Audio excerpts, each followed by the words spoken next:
may makikilala tayong isang grupo na winner din pagdating naman sa paghawak at pag-organisa at pag-produce ng kakaiba at pangmalakasang event. Para sa mga gustong magkaroon ng startup dyan, makinig lamang ha, ikukwento natin sa inyo. Ikukwento nila ang kanilang storya, ang kanilang business story, ang kanilang organisasyon. Tawagin natin si Ginoong Bernard Yabot May Bituin. Direct Bernard, morning po. Morning. Bro, bati ka sa mga kababayan natin dyan. Hello po, magandang umaga sa inyong lahat. Please, Thank you. welcome to Net 25. Pangmalakasan ng ating mga katanungan kasi, bro, ang mga kababayan natin ay nagtatanong paano ba maging katulad nyo? Paano ba tayo magkakaroon ng ganitong mga negosyo? No?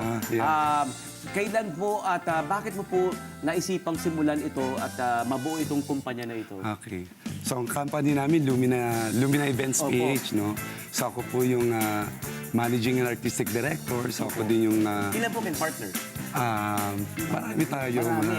Pero ako yung pinaka nagmamanage talaga ng buong events company. So, ako din yung stage director ng Lumina Events. So, bakit namin naisip? Kasi we were gifted with kumbaga, talents. At gusto natin yung gift na yun, may bahagi natin sa tao. No? Bigyan natin sila ng saya. So, yun, no? So from there, uisip tayo, total, may gift tayo to do beautiful shows. Bakit hindi natin ibigay sa audience at sa mga clients natin? Opo, tama. At ano pong year kayo nag-umpisa? Technically, 2016, no?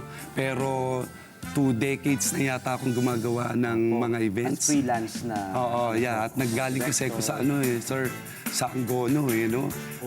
Medyo maraming artista. Puro artists doon. So, I guess doon nanggaling yung creative, natin, no? Inclinations natin nga. So, there. At so, parang lumalabas po, ang expertise nyo, combined expertise nyo po ng mga kasamahan nyo, ng mga partners nyo po, talaga namang hindi matatawaran. More than 100 years combined, di ba, ng mga expertise yan. Yes, At ano po sa tingin nyo po ang naging winning style or edge nyo sa pag-handle po ng event? I guess hindi magagawa ng isang tao, no? Like, kunyari ako lang, no? Ang importante dito yung workforce mo, no? I have a very good, I think, creative, production, technical team, no? Who handles beautiful events like this one. So, pero nakikita ko rito yung Kuya Pet, no? Yung puso, no? I guess, pag nilalagay natin yung puso natin sa work, no?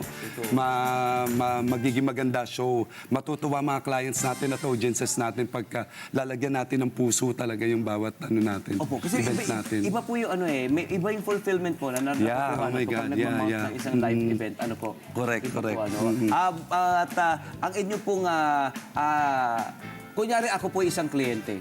Tapos meron po akong isang event, sabihin natin isang malaking foundation or anniversary ng bayan. Ano po ang ating paano tayo mahugot ng inspirasyon? Ako laging titignan ko yung roots, no? Yes, roots and kultura nung kliyente. Let us say kung probinsya yan, alamin natin minsan saan nanggaling yung pangalan, di ba? Ano yung history, ano yung backstory, and then from there doon natin papaikutin yung istorya.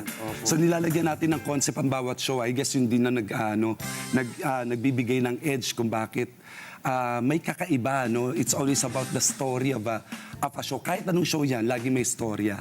Yun ang nakakaiba. May mga, at this point po ba, dahil I'm sure marami pong nagbubook sa inyo, meron na po ba kayong, parang hindi naman sa namimili, pero meron na rin po ba kayong halimbawa, sineset na, sige, we can do this for now para hindi po madihado yung iba? Actually, medyo, pag ganun kasi, may another group who will handle that, pero may iba. So, totoo lang, may iba kaming client ang gusto. Ako lagi yung magdidirect. Pag iba na yung nagdirect, nako, medyo... Pero I'm sure marami naman po kayong mga... iba-ibang grupo yan. Iba-ibang grupo yan. Ibang team yan. Kamusta po ang landscape po ng event, ng pagmamount ng event ngayon, kumpara nitong... nagbalik na po ang sigla, Oh, yes. Actually, nagsimula last year, no? Pero panahon ng pandemic, no live events, no? So what we did, nag-shift kami into parang digital May innovations kayo Yes. we do like photo and video productions, we do digital marketing, so yun, no? But definitely patay ang live events industry nung panahon ng pandemic, no? Bumalik na po sila But then again, last year talagang bumalik at ngayon, taon, very exciting, no? May mga gagawin na kami talagang malalaking shows. At kahapon, kaya ako malat. Opo. We did Galing po sa a telecom event last year, no? So, Amazing, amazing. yeah. Ito pong ating events company, sa mga nagtatanong, paano po ba, bago tayo magpatuloy pa sa ibang mga katanungan, may Apa. mga kababayan tayo nagtatanong, paano po ba mag-umpisa? Ano po bang startup? Dapat, magkano puhunan? Nako. I think pagdating sa puhunan, workforce Tsaka yung creative mo, no? Juices mo dapat talaga nag-overflow, no? Hindi ko masabi pagdating sa puhunan unless syempre magkaroon ka ng opisina, magkaroon ka ng tao, but then again pwede ka mag-start because you can be a freelancer. Magsimula ka muna mag-direct. Alam mo yon ng mga iba-ibang klaseng shows. Then from there, pag nakita mo nakokonek ka na, kakaroon ka na ng mga, alam mo yon, relationship sa mga clients natin. Then from there, Or I freelance think it will be a good freelancer start. ka, tapos source mo rin, Yeah.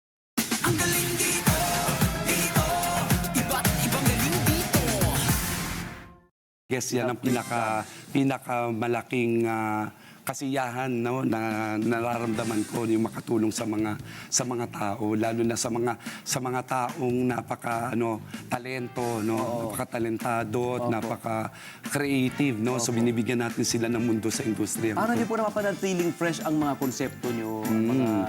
Wow, I think lahat ng mga ginagawa natin araw-araw, every minute may nakukuha tayong dyan.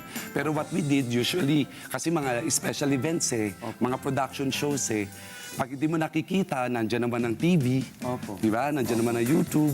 I-search mo lang, mapapanood mo, and then from there makakakuha ka ng mga insights din, ng mga konsepto from that. Ano po ang mga pinaka-memorable niyo ng mga event na naisagawa? Oh my, ang dami na rin, no? Pero syempre, pagdating sa pageant, no?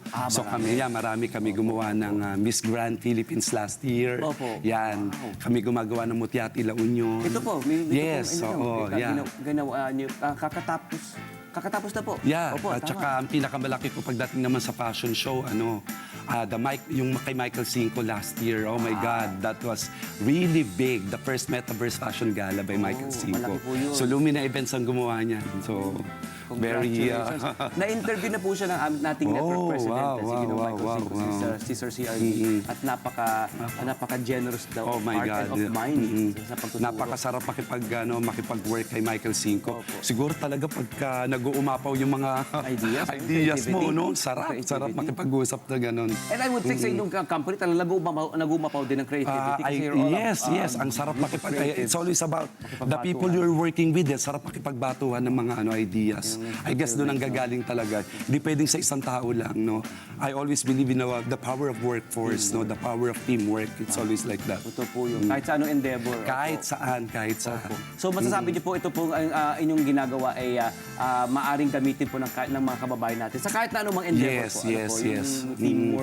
Sa totoo lang, hindi lang yung para sa live events, no? Minsan, Daming itinuturo sa personal mo rin development sa person, no? So makikita mo yan, matutulungan ka to add more confidence.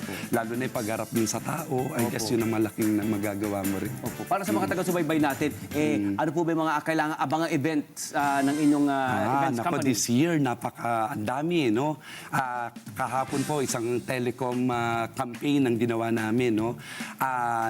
Next month, no? Hindi ko muna babanggitin yung date. Isang provincial pageant naman, no? Hindi ko muna din babanggitin, but it's really a big one, no? National pageants, maraming fashion shows, marami kami conventions sa gagawin, tsaka meron na kami nakabook na year-end parties, anniversaries, no? December pa lang, meron na. Maraming gano'n. Excited sila, no? Siguro nag-uunahan din sa date. Kasi po, Direk, ang planning ay hindi agad-agad. Of course. Yes, may yan. Kuya Pet, may process yan, no? Yun, napaka-importante. No, although, minsan nakakagawa tayo ng mga quick, yun naman doon tayo. Siguro dahil na tayo, sanay. Lalo na pagkasama mo yung grupo mo. Kaya ako, minsan talaga, dapat team Mahirap pag ako na mag-isa. It's always about the team. kahit bukas yan, pwede. Alam mo yung gano'n, pwede tayong gumawa ng event. Ako, maraming salamat. Maraming Opo, muna po maraming ng ating mga kababayan. salamat po. Maraming salamat, Direk Opo. Bernard. Thank At you more po, power Yapet. po sa inyong company. Ayan po. Ang ating pong mga, would you mind inviting them? Sa mga yeah. gustong mag-apply. Opo, naku yan. If you want to be part of our company, open po, no? Marami kaming open na positions for Lumina Events PH. At check nyo rin po ang aming, so okay lang po ba? Mga social media assets Ayan. namin, no? Ayan na. Lumina Nasa Events flash. PH, all forms, nandyan po pati website namin. So, yeah. So, we're excited to do beautiful shows with you. At yun po, no? Excited. Yeah. Balik-balik lang po para Yes, sa mga opo. event, mga milestone po. Maraming salamat. Maraming salamat. At ako'y masaya po at nandito ako sa Net25 para ibahagi itong ganitong klaseng din po, no, are happy to. proyekto at may share natin sa mga tao, sa mga sumusubaybay sa atin at sa inyo, no. Lalo na sa mga mahilig sa live events. Opo. May pwesto para sa ating lahat, lalo na pag creative at artistic ka. Hello po mga Kanet 25! Si Kuya Tony Pet po ito mula sa Love, Tony Pet and Everything. For more Love, Tony Pet and Everything updates, just click on our subscribe button and follow us on our Net25 social media pages at Net25 TV and at Net25 Entertainment Facebook. Magkita-kita po tayo!